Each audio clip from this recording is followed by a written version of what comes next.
উপস্থিত ছাত্র ছাত্রী ভাই ও বোনেরা, আসসালামু আলাইকুম, আদাব এবং শুভেচ্ছা। আসলে প্রধান অতিথির ভাষণ কঠিন কাজ। এতক্ষণ বসে বসে একটু বক্তৃতা ভাবলাম যে কি বলা যায়, চিন্তা করলাম, কথা বলতে বলতে ভুলে গেছি। আর আসলে বিষয়টা হচ্ছে যে আপনাদের এখানে আইসে মানে এত আপন মানুষ আপনারা, এখানে গতানুগতিক বক্তব্য দেওয়ার মতো মানে মানসিকতা এখন নাই। তাও আজকে আপনাদের এই অনুষ্ঠানে উপস্থিত হতে পেরে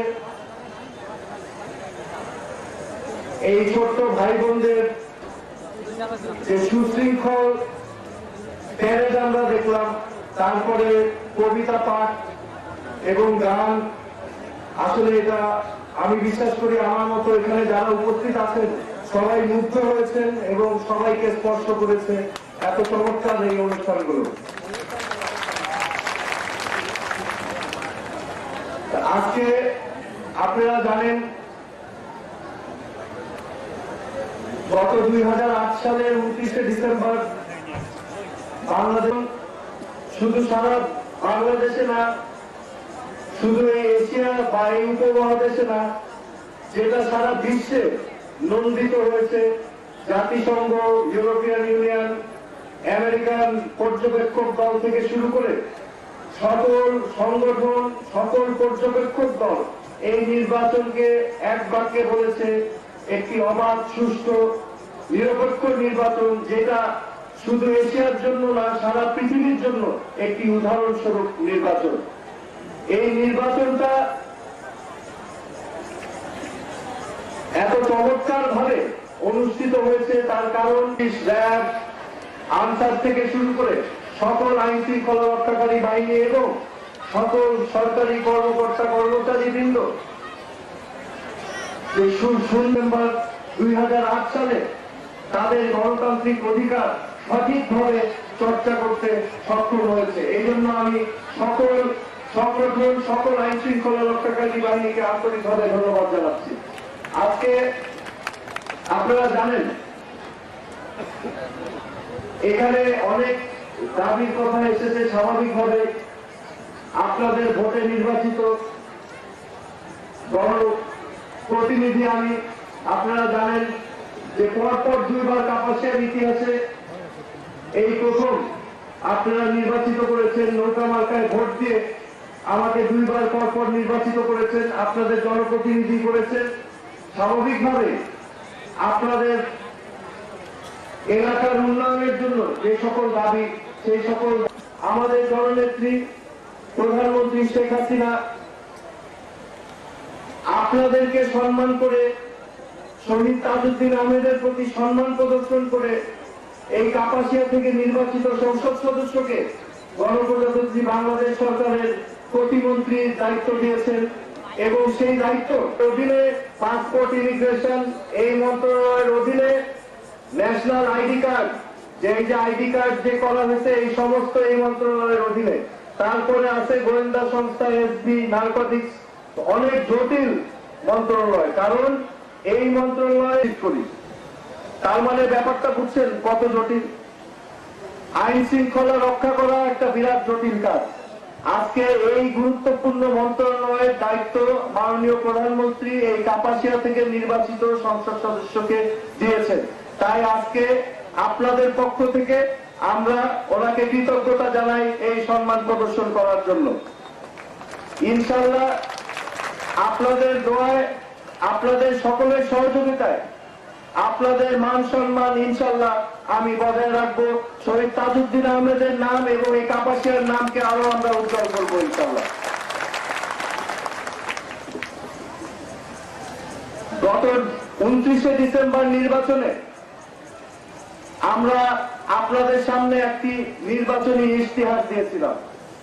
সেই নির্বাচনটার শিকড় ভেঙে মুক্তির পথ দেখিয়েছিলেন এবং মুক্তিযুদ্ধে উদ্বুদ্ধ করেছিলেন একটি সোনার বাংলার স্বপ্নকে সামনে রেখে।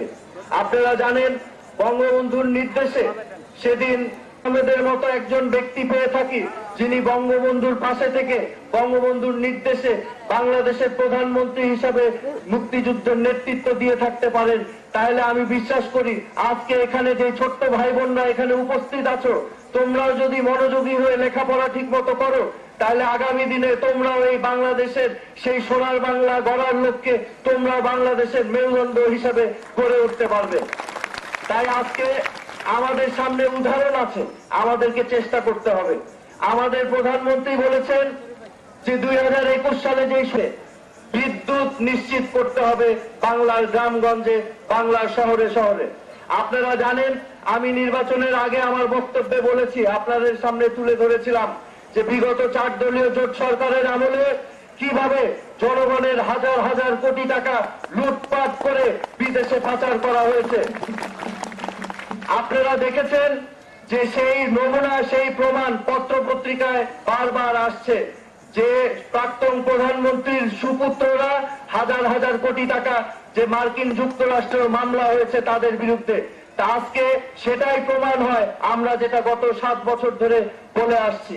আমি আমার বক্তব্যে বারবার বলেছিলাম যে আমাদের 8ম জাতীয় সংসদে যখন 4 দলীয় জোট ক্ষমতায় ছিল, সেই সংসদের এক অধিবেশনে আমি বিএনপির বিদ্যুৎ মন্ত্রীকে যখন প্রশ্ন করা হলো যে বিদ্যুৎ খাতে 14,000 কোটি টাকা বরাদ্দ হয়েছে, এই টাকার হিসাব দিতে হবে, সেই সময় সংসদের ফ্লোরে বিদ্যুৎ মন্ত্রী বলেছিলেন 12,000 কোটি টাকার কোনো হিসাব পাওয়া যাচ্ছে না।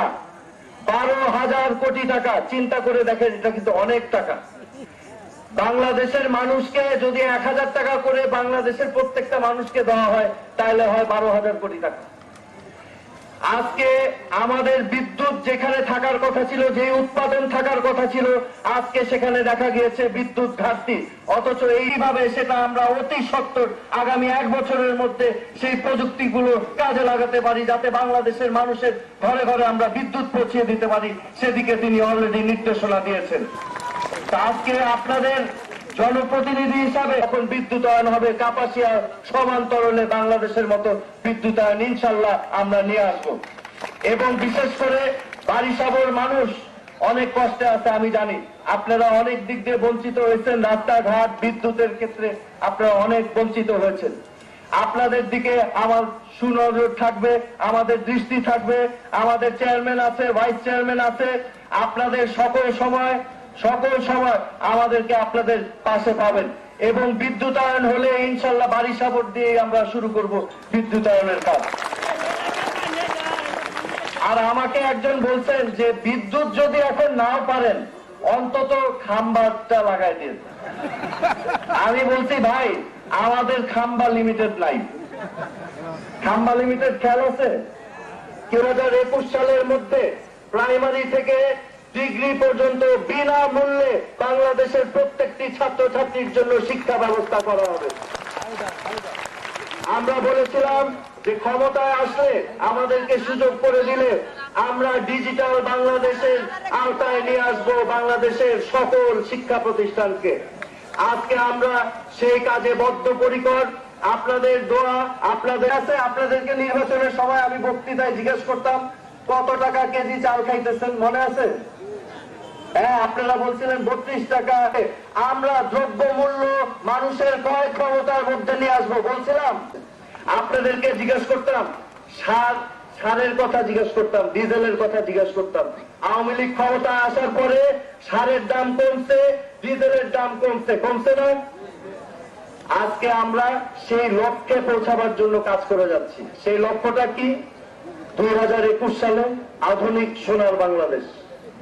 আমরা আরেকটা বলেছি, আরেকটা সেক্টর আমাদের খেয়াল করতে হবে, সেটা হচ্ছে যারা আমাদের দেশের ভবিষ্যৎ গড়বে, সেটা হচ্ছে আমাদের বাংলাদেশ। আমরা পাইছি 29শে ডিসেম্বর বাংলাদেশের মানুষ কি করছে জানেন? বাংলাদেশের মানুষ বলছে আমরা মুক্তিযুদ্ধের সেই শহীদদের রক্তের ঋণ পরিশোধ করতে চাই। আমরা আর চাই না রাজাকারদের গাড়িতে পতাকা উড়ুক, আমরা চাই মুক্তিযুদ্ধের চেতনা বাস্তবায়িত হোক বাংলাদেশ। আজকে বাংলাদেশের মানুষ সেই রায় দিচ্ছে। আজকে তাই আপনাদেরকে বলতে চাই, প্রধানমন্ত্রী বঙ্গবন্ধু কন্যা শেখ হাসিনার নেতৃত্বে আওয়ামী লীগের নেতৃত্বে আমরা আপনাদের জন্য সর্বদা নিয়োজিত আছি। বাংলাদেশের মানুষের জন্য আমাদের জীবন দিতে আমরা প্রস্তুত। বাংলাদেশের মানুষকে তাদের সেই সুন্দর ভবিষ্যৎ 2021 সালে আধুনিক বাংলাদেশের গন্তব্যে আমরা নিয়ে পৌঁছাবো ইনশাল্লাহ, আপনাদের সহযোগিতা থাকবে।